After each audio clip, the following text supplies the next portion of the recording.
Hey guys, welcome back to this channel. In this video, I'll be showing you guys how you can use the new replay system on Valorant. So under careers, well, on the right of your careers, if you've played the game after the update, you will see like a play button. Make sure you've downloaded your replay first, by the way.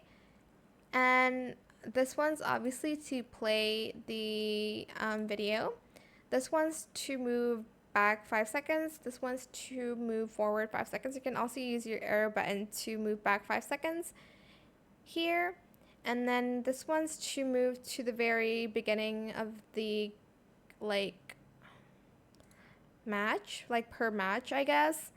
And the gray and darker gray shows kind of like how long the matches are here. The red line is to show like your death, and then the green one is to show your kill. To turn this on, you're just going to go to settings and then you're going to enable this on. You can also enable these as well if you'd like to. This one's to change your point of view. If you want to show cursor, just press the middle button here so you can switch back again. But I'm just going to go back here to show you guys.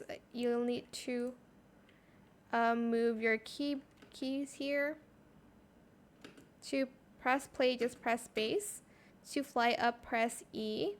And then to kind of move around, press WASD like this. Super cool. Hey, that's me with the 5 kills.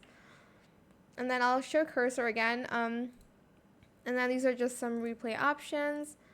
And this is just to show the UI or to hide it. And yeah, that's pretty much it really. I hope this tutorial was helpful for you guys. Don't forget to like, comment, share, and also subscribe to this channel if you haven't done that already. If you have any more questions about this video, just leave it in the comment section down below. I will try my best to answer them all for you guys. And if you found this video helpful, please click the thanks button as well.